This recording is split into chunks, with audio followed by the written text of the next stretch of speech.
Hello दोस्तों, आज के इस वीडियो में हम बात करने वाले हैं एडमिशन स्टेज के बारे में। यह प्रक्रिया हाई कोर्ट और सुप्रीम कोर्ट के मामले में बेहद अहम होती है।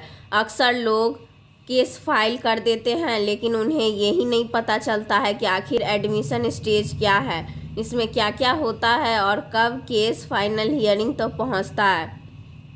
तो चलिए एक एक स्टेप को आसान भाषा में समझते हैं। जब भी कोई केस हाई कोर्ट या सुप्रीम कोर्ट में दाखिल होता है तो सबसे पहले वह एडमिशन स्टेज से गुजरता है। एडमिशन स्टेज का मतलब है कि कोर्ट पहले ये तय करेगी कि क्या ये केस सुनवाई के लायक है, क्या इसमें कोई वैधानिक प्रश्न लीगल क्वेश्चन उठ रहा है, या केस को सीधे इसी स्टेज पर खारिज कर दिया जाए। अगर कोर्ट को लगता है कि केस वाजिब है, वो उस केस को एडमिट कर लेगी और आगे बढ़ाएगी। लेकिन अगर केस में कोई दम नहीं है तो उसी एडमिशन स्टेज पर भी डिसमिस कर दिया जाता है। अब समझते हैं कि एडमिशन स्टेज पर क्या क्या होता है।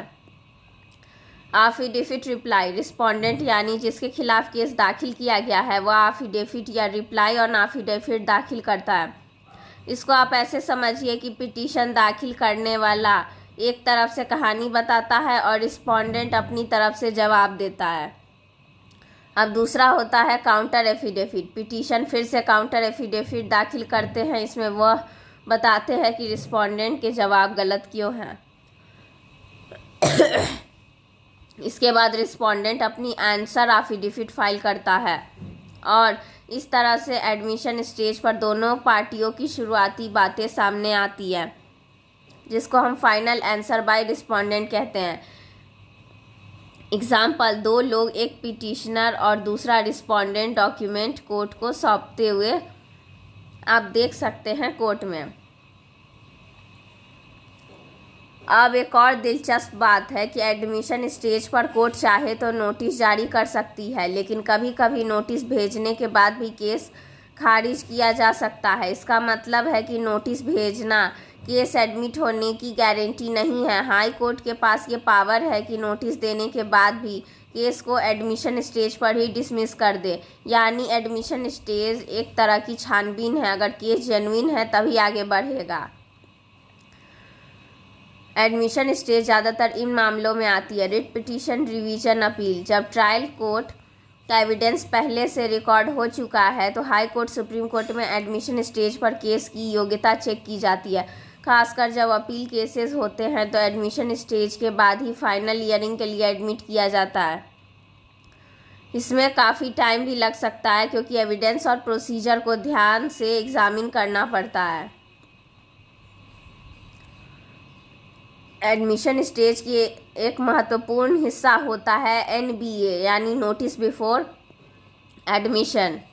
इसका मतलब है कि एडमिशन से पहले अपोजिट पार्टी को नोटिस दिया जाएगा। यह नोटिस बताता है कि उनके खिलाफ केस दायर हुआ है। अपोजिट पार्टी को मौका मिलता है कि वे एडमिशन स्टेज पर ही अपनी दलीलें पेश कर दे और नोटिस की service report registry of the high court को दी जाती है। अगर एडमिशन स्टेज पास हो जाती है और केस एडमिट कर लिया जाता है तो उसके बाद आता है फाइनल हियरिंग। रिस्पोंडेंट यहाँ पर रिटर्न दाखिल करता है और फिर केस का पूरा मेरिट पर हियरिंग होती है। एडमिशन स्टेज को आप ऐसे समझिए जैसे इंटरव्यू राउंड। अगर आप इंटरव्यू में पास हो गए तभी आगे जॉब का ऑफर मिलेगा, वैसे ही एडमिशन स्टेज पास करने के बाद ही केस फाइनल हियरिंग तक पहुंचता है। यहीं पर असली फैसला होता है। तो दोस्तों, आज हमने एडमिशन स्टेज के बारे में विस्तार से समझा। एडमिशन स्टेज क्या होती है, इसमें एफिडेविट और काउंटर एफिडेविट कैसे दाखिल होते हैं, नोटिस और डिसमिसल का क्या रोल है, एनबीए यानी नोटिस बिफोर एडमिशन क्यों ज़रूरी है, और एडमिशन स्टेज के बाद केस फाइनल हियरिंग तक कैसे पहुंचता है। अब जब भी आप कोर्ट में एडमिशन स्टेज सब सुनेंगे तो आपको साफ समझ आ जाएगा कि ये प्रक्रिया क्या है और क्यों इतनी ज़रूरी है। अगर आपको ये वीडियो यूज़फुल लगा है तो इसे लाइक शेयर और सब्सक्राइब ज़रूर करें ऐसे ही लीगल कॉन्सेप्ट्स को आसान भाषा में समझने के लिए। Thank you and stay tune.